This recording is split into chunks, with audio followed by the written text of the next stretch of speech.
Hola, ¿cómo están? Yo soy Nelly Cuadros y estamos junto a Rafael Aita, el Capitán Perú, para este espacio que se llama Mitos y Verdades, el cual se transmite desde la Coordinadora Republicana, el portal La Abeja.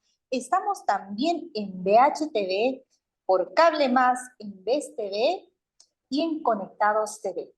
Muy bien, en estos días ha sonado una noticia muy importante sobre el hallazgo del Palta Uma, que es el hombre estelar, que tiene a la vez unos códigos importantes que se relacionan con los grabados del cronista Santa Cruz Pachacuti.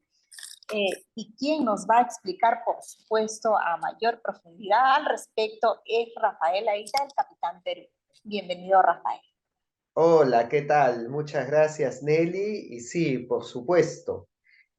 Bueno, en estas semanas hemos estado bombardeados por noticias muy estrafalarias, ¿no? Que han tenido un contenido que despierta mucho el interés de la gente por aspectos un poco pseudocientíficos, ¿no? Se presentó en México, por ejemplo, una supuesta momia que había sido encontrada en el Perú, y vamos, hay que investigar seriamente, ¿no? Y sobre todo con evidencia científica estos hallazgos. Ahora último, recientemente ha salido la noticia también que se han encontrado unos cráneos con unos grabados que son muy similares a los de el cronista, ¿no? Santa Cruz Pachacuti Salcamayhua, el cual también hay que verificar, ¿no? Hay que verificar si esto ha sido real, que esto no haya sido manipulado por intereses propios y por lo tanto debemos reposar que primero debe estar la ciencia arqueológica sustentando y sobre todo también que el Ministerio de Cultura verifique que no se esté manipulando patrimonio, no se esté destruyendo patrimonio, para hacerlo más sensacionalista y simplemente con fines de ganar alcance o despertar el morbo de la gente, ¿no? Pero bien dicho esto, de repente a muchos le pueden quedar dudas acerca, pues, de estos grabados, qué significan estos símbolos que se han encontrado y cuál es esta, digamos, la importancia y la relación, ¿no? Con el cronista Santa Cruz Pachacuti Salcamayhua. Y precisamente aquí tenemos su, su crónica, ¿no? Esta ilustración que hace en su crónica.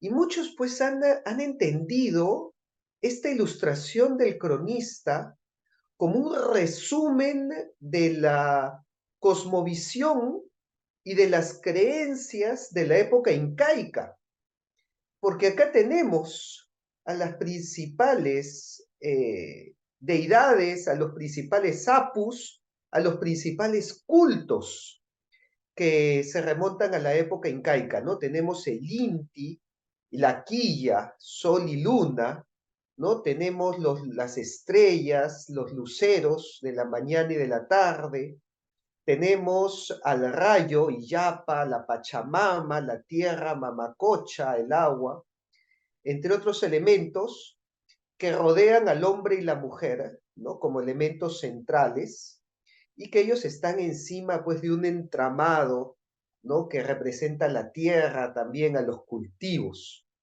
Todo esto dentro de una especie de casa, ¿no? Como si fuera nuestro hogar cósmico, en donde vive el hombre y la mujer rodeado de estos fenómenos naturales y sobrenaturales. Pero además, por encima de todos ellos, encontramos un óvalo. Y qué importante es, pues, ha sido este óvalo para la cultura andina, ya que representa Huiracocha, Tixipajpa, la Unanchan, ¿no? El Tirsimuyo Camac, el círculo fundamental de Huiracocha, el, el principio, ¿no? El origen de todo, el inti pinti, el sol por encima del sol, y realmente lo vemos que está ocupando un lugar central, flanqueado por el sol, por la luna, por las estrellas, incluso muy encima de la Pachamama, que el día de hoy, pues muchos piensan que la principal deidad de los incas era la Pachamama, la Madre Tierra, y según este cronista vemos que no es así. Vemos pues que el principal objeto de culto, el centro, el ordenador del cosmos, era Iyaterse Viracocha, Pachayachachic, ¿no? El ordenador del cosmos, del universo, de todo lo que existe. Y que de repente esta interpretación de la Pachamama sea más bien moderna, ¿no? Tomando elementos de la nueva era, ¿no? De la madre tierra, que si bien existían dentro de la cosmovisión incaica, vemos que no ocupaban el lugar central, que ni siquiera el sol ocupaba el lugar central, ¿no? Sino que era este óvalo que no tiene principio ni final, este Viracocha, Pachayachachi, coordenador cósmico de todo. Qué importante, Rafael, lo que estás describiendo de lo que significa el código Viracocha o el hacedor y el ordenador de todos los elementos que bien describen en la cosmovisión andina. Eh, y nos cabe la reflexión que en estos tiempos donde, por supuesto, la vorágine y la velocidad con la que información no evidenciada, no científica, que no sale de ningún centro académico de prestigio, puede correr en estos tiempos. Y hemos, como tú lo has dicho, hemos sido testigos todos, porque la información de las redes sociales es así, llega absolutamente a todos, no hay quien se escape de estos temas de los ovnis o supuestas momias que habían encontrado en el Perú, y últimamente también esta última información sobre los paltahumas. Creo que esta información que está circulando en estos últimos días en las redes sociales debe traernos, sobre todo a los peruanos, a la reflexión realmente cuánto conocemos de nuestro pasado ancestral, por supuesto que no solamente es incaico, y qué importante es poder describir y conocer todos los elementos de la cosmovisión andina, de la Pachamama, del Inti, del rayo, de la quilla, y que sobre todo esto hay una deidad mayor que unifica, integra a todos estos elementos. Y algo que nos llama la atención es que en el centro de esto está el hombre y la mujer en un estado de complemento, ¿no? Sin rivalidades, que ambos son parte de todo el elemento de la cosmovisión andina que es fundamental. Cuán importante es profundizar en el conocimiento de nuestro verdadero pasado ancestral, Rafael, porque cuando escuchamos hablar de voces indigenistas que quieren reivindicar la cultura ancestral, la cultura andina, la cultura amazónica de una forma distorsionada, entonces nos trae a la reflexión en estos tiempos cuánto realmente conocemos de nuestro pasado histórico para reconocerlo, para reivindicarlo y para sentirnos hoy por hoy también orgullosos de toda esa herencia en todo este mestizaje amplio que es la identidad peruana, la identidad nacional en estos tiempos, y cómo, por supuesto, a partir de eso también nos proyectamos a esa forma de pensar de la gente que respeta su realidad, que respeta sus recursos, que ama su cultura y que no se contrapone con ninguna otra cultura. No está en contradicción ni con lo hispano, ni en contradicción con otras realidades. Más bien esa reivindicación que afirma, que une y que nos consolida y que nos hace sentir orgullosos. ¿Por qué no hay mucha investigación? ¿Por qué los jóvenes, los docentes, la escuela pública no se adentra en estas evidencias, en estos estudios verdaderos que hay sobre el pasado andino? Así es, precisamente hay mucho por conocer, ¿no? Y de repente aquí algunas personas que nos están escuchando están sorprendidas porque si nosotros nos preguntan, ¿no? Que pensemos en Huiracocha, de repente lo primero que se nos viene a la mente es esta imagen. Este señor sosteniendo dos cetros y que lo encontramos pues en la Puerta del Sol de Tiahuanaco, ¿no? En el Titicaca, es a quien usualmente identificamos como Huiracocha, ¿no? Y el verlo en la época inca, que más bien es descrito por el cronista como un óvalo, nos puede sorprender. Sin embargo, este dibujo del cronista Santa Cruz Pachacuti es el único que tiene escrito el nombre Huiracocha, así como tal, ¿no? De su puño y letra. Y más bien, entonces, ¿quién es este personaje? ¿Es Huiracocha? No, muchos se pueden preguntar, ¿no? Y es una pregunta válida. Y de hecho, recién se le comenzó a llamar como Huiracocha a partir del siglo XIX, cuando se redescubrió por estos viajeros, ¿no? Como Gonchudi, que al llegar a la Titicaca encuentran la Puerta del Sol y comienzan a hacer los primeros dibujos. Eh, y al buscar en las crónicas, encuentran que las crónicas decían que Huiracocha tenía su asiento en el Titicaca. Entonces dicen, bueno, Huiracocha tenía su asiento en el Titicaca y en el Titicaca hay esta representación, este debe ser Huiracocha. Sin embargo, el día de hoy también esto se ha cuestionado y no sabemos si es Huiracocha o si, según describe Makovsky, es un sacerdote de Huiracocha o es alguien que realizaba rituales a Huiracocha. Y que Huiracocha sea más bien algo superior, ¿no? Sea algo irrepresentable, sea un ser invisible, ¿no? Que no podemos acceder a través de los sentidos y de las imágenes. Y que más bien, entonces, ¿quién es este personaje? Bueno, el Señor de los Cetros también ha sido importante. Tal vez ha sido el personaje más representado en nuestra historia.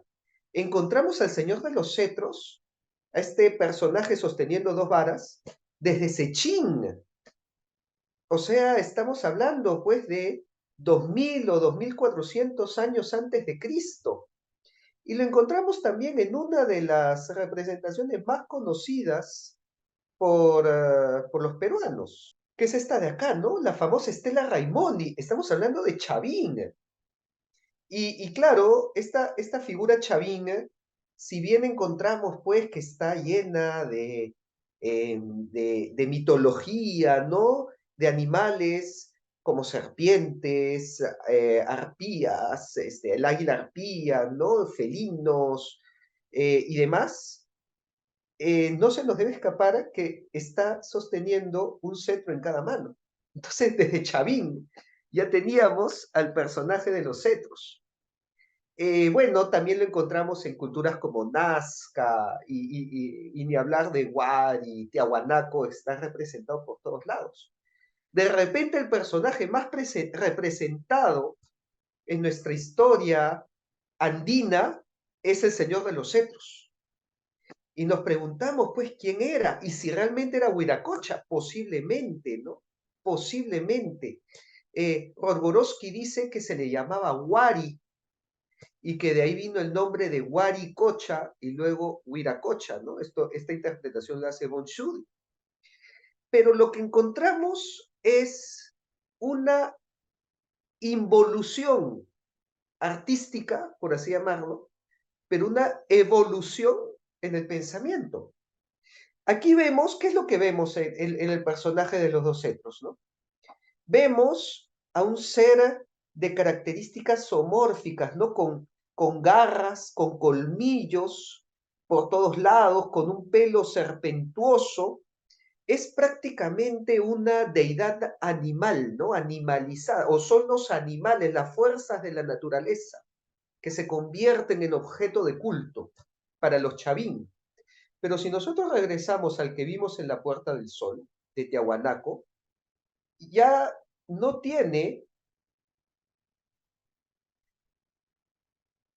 no tiene características ni felinas ni animales, ¿no? Ya no tiene garras, no tiene colmillos, eh, y los animales que vemos son parte de su indumentaria. Los animales los vemos en los cetros, los vemos en la mal llamada máscara solar, porque lo que tiene en la cabeza pareciera que es una máscara solar, ¿no? Pero si vemos a los personajes que están de perfil, vemos que no es una máscara solar, que es un tocado, ¿no? Es como si tuviera esos tocados en la cabeza, ¿no? Y ahí sí tiene animales. Y bueno, en el pecho, ¿no? También, ¿no? Bajo los pies, el famoso Hoa Chinchay, ¿no? Que es esta especie de serpiente con cabeza felina. Pero es un humano, o sea, el culto, el centro del culto y de la representación ha pasado de ser el mundo animal a ser el ser humano. De repente, podríamos hablar aquí de una especie de humanismo muy parecido al que vivió Europa durante el Renacimiento, ¿no? Ahora, lo importante es el hombre, ¿no? Las fuerzas de la naturaleza están bajo dominio del ser humano. Y luego vemos que la etapa inca, y regresamos al dibujo de Santa Cruz Pachacuti, que lo tenemos acá, artísticamente es muy inferior a los anteriores, ¿no?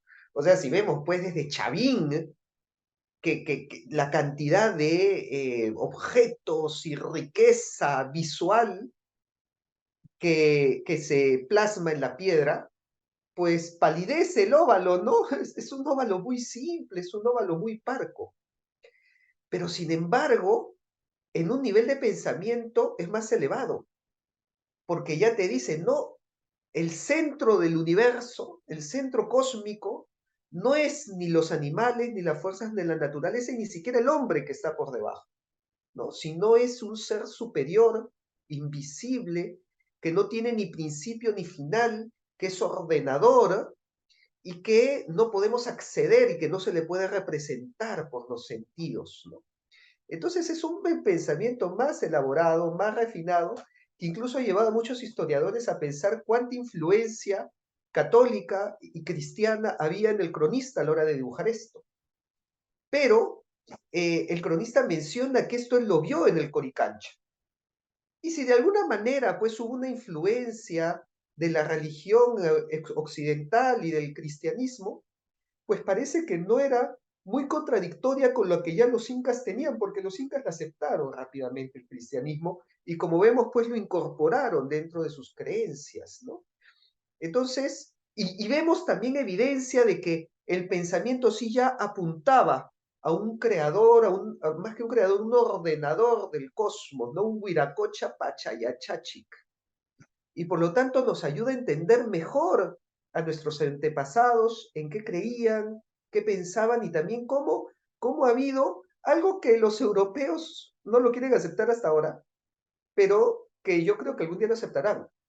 Un camino filosófico, ¿no? Los europeos dicen pues que la filosofía nació en Grecia, pero vamos, aquí estamos viendo que las creencias se van despojando de toda intervención mitológica y comienza pues a refinarse en una verdadera filosofía que yo estoy seguro algún día se va a aceptar que los incas tuvieron filosofía y que la base para demostrarlo es precisamente este concepto de Huiracocha como un ordenador que va por encima del hombre y de la naturaleza, porque eso es precisamente hacia lo que nos lleva la filosofía, ¿no? Hacia buscar lo trascendental. Qué importante este mapa que en su sencillez refleja una altísima concepción filosófica, y es la cosmovisión. Prácticamente detalla con mayor certeza o con mayor, en su sencillez, tiene mayor sentido de la concepción de la vida y de la humanidad en el sentido de la existencia, de la naturaleza humana, pero también de todos los elementos que están en su mundo, en la concepción andina, que sin poderlos entender en ese tiempo, con la tecnología, con la ciencia, el cual vivimos en estos tiempos modernos, sin embargo, tiene gran sentido y tiene, digamos, coherencia, y no se aleja, digamos, de una forma quebrada, de una brecha grande del pensamiento europeo, del pensamiento griego, del pensamiento de los orígenes de la humanidad que plantea la filosofía occidental. Y claro que es importante que los peruanos también podamos reconocer, conocer y reconocer, por supuesto, e investigar todo eso que realmente es nuestro pasado andino, nuestro pasado ancestral, mucho del cual debemos sentirnos orgullosos. Pero por supuesto, uno no puede valorar ni amar lo que no conoce. Y es el sentido también de este espacio, de invitarlos a los jóvenes que tienen todo el material de las redes sociales, páginas y libros hoy por hoy al alcance. Con la tecnología se puede tener mayor facilidad para investigar lo que realmente fue el gran aporte de nuestra cultura ancestral de orígenes peruanos, además, hacia la historia universal. Cuán fundamental es en estos tiempos donde hay mucho morbo, mucha fabricación de temas de los extraterrestres o de estos temas de espiritualidad que muchas veces se distorsionan y se alejan de la ciencia. ¿Por qué? Y volvemos siempre a esa reflexión, ¿por qué no conocemos todo esto en el colegio, Rafael, ni siquiera en la universidad? Tenemos una gran institución de talla histórica mundial altísima, que es la Universidad Nacional Mayor de San Marcos, del cual soy hija, por supuesto, pero no va en esa misma sintonía todo lo que los académicos, los políticos, los historiadores, los hombres y las mujeres de letras y de las ciencias sociales y de humanidades conocemos de estos elementos y de estas evidencias de nuestra historia, y lo que más bien tenemos a la mano en el pensamiento colectivo son información que se aleja y muchas veces distorsionada, ideologizada y para fines más bien ideológicos, sociales y políticos más bien alejados a lo que es la realidad histórica de nuestro pasado.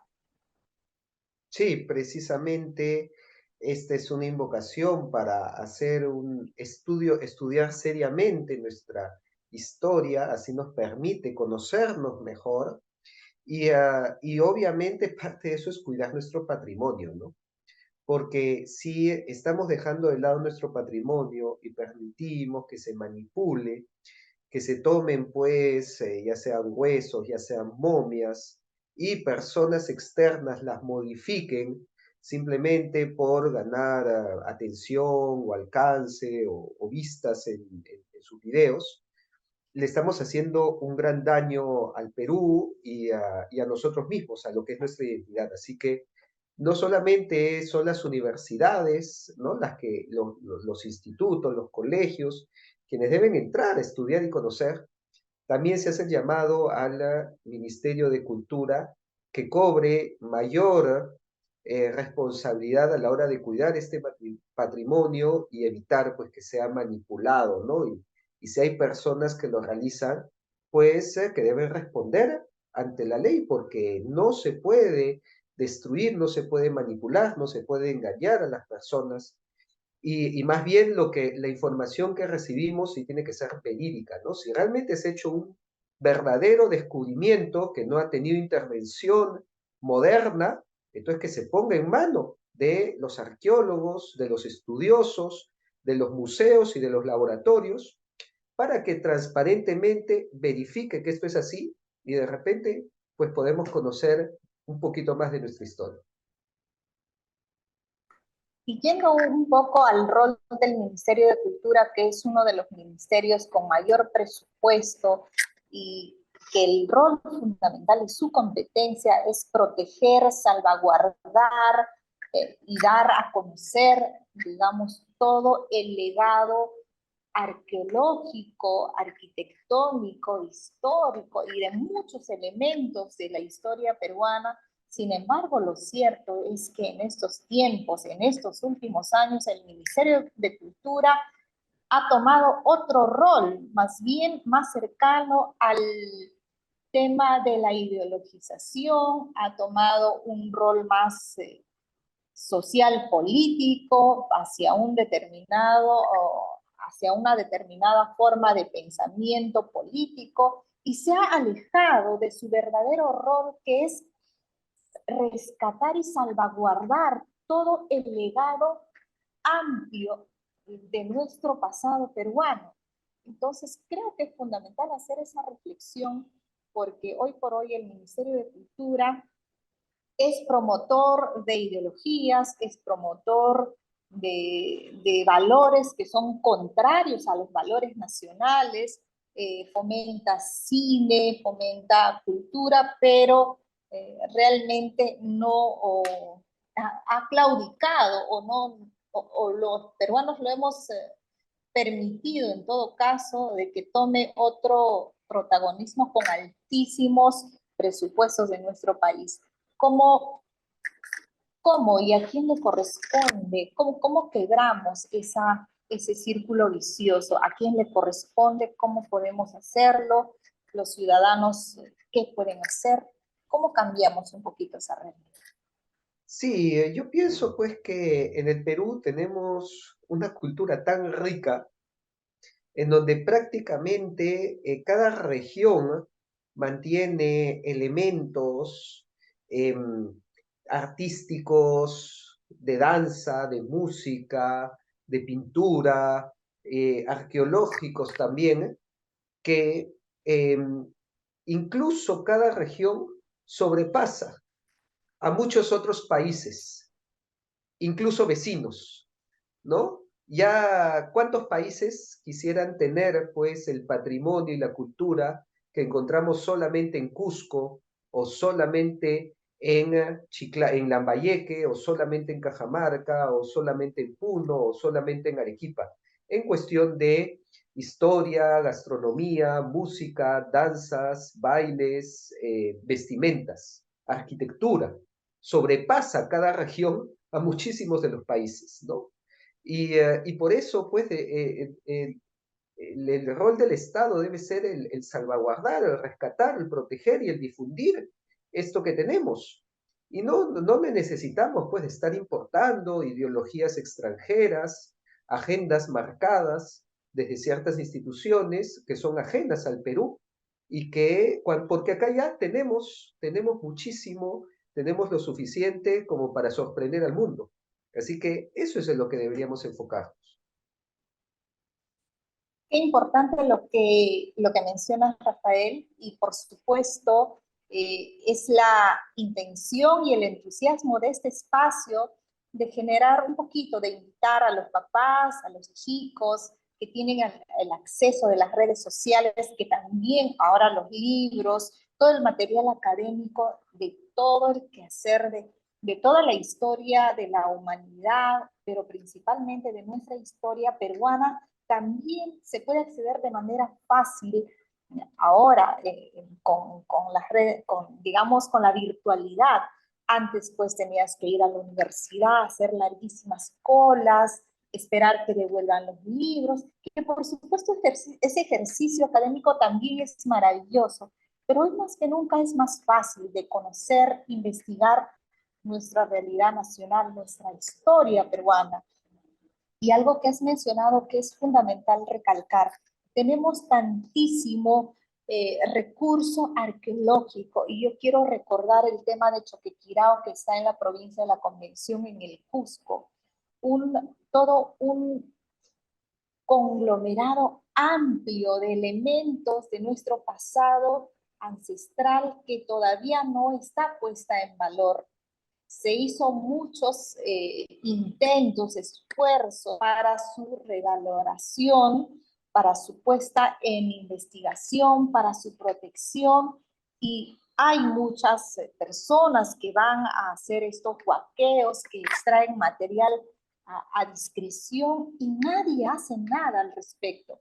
Creo que es fundamental hacer un llamado al Ministerio de Cultura a ejercer el rol y la responsabilidad que le corresponde, pero también, por supuesto, a todos los peruanos y los ciudadanos de a pie, también pueden hacer ese ejercicio cívico, patriota, de conocer más nuestra historia y, por supuesto, es una forma también de rescatar y de fortalecer todo el legado de que el Perú en estos tiempos no se conoce a tal magnitud, pero estoy convencida que en el futuro, esperamos no muy lejano, todo el aporte de la historia peruana, como este código Viracocha, por ejemplo, todo el aporte que hará a la historia universal. Pero eso solo dependerá de nosotros si tomamos la verdadera conciencia y conocemos, defendemos, y somos nosotros, por supuesto, los que vamos a poner en valor y estar orgullosos de todo aquello que es nuestra identidad nacional y con todos sus elementos. Rafael, para cerrar. Sí, por supuesto. Así que, bueno, el tema de Huiracocha es un enigma para descifrar que seguramente nos tomará muchos años más por su complejidad y también por su magnitud. Huiracocha, o el Señor de las Varas, o el Señor Huari, o Huaricocha, Huayracocha, de repente, también se ha planteado, es un personaje que ha estado por nuestros territorios por casi 5.000 años y ha sido el más representado y es la piedra angular para entender nuestra cultura andina. Así que, pues, es eso también lo que lo hace tan atractivo y que debería ser mucho más conocido, más difundido, y espero que este programa haya despertado la curiosidad de muchos para que lo busquen más. Pues les recomiendo bastante que busquen información en mis redes sociales, tengo algunos videos adicionales, así que me pueden encontrar como Capitán Perú en Facebook, en YouTube y en Instagram, o si no también, pues qué mejor ir a los libros, ir a la bibliografía, para aprender sobre tan importante personaje como es Iyaterse Apucontiki Huiracocha Pachayachachi. Tarimarunki, Ari Turillay, era una siminchisti, Mujas, Anchata, Cuyacuni, era una siminchistaja. Muy bien, Capitán Perú, muchísimas gracias y siempre reiterarles que estamos en todas las redes de la Coordinadora Republicana, el portal La Abeja, BHTV, por BES Cable y también por Conectados TV.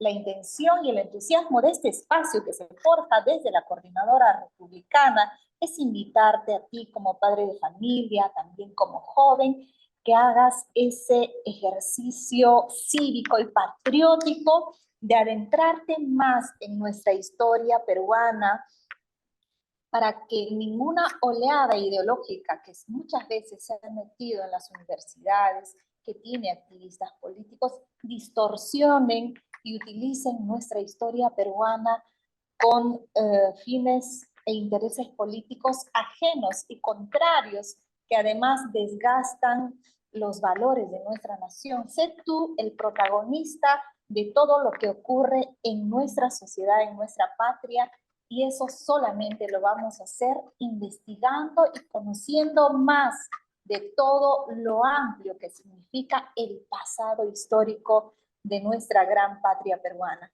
Muy bien, que Dios bendiga a nuestra patria con nosotros. Mitos y verdades, hasta una siguiente edición. Muchísimas gracias. Gracias, Capitán Perú.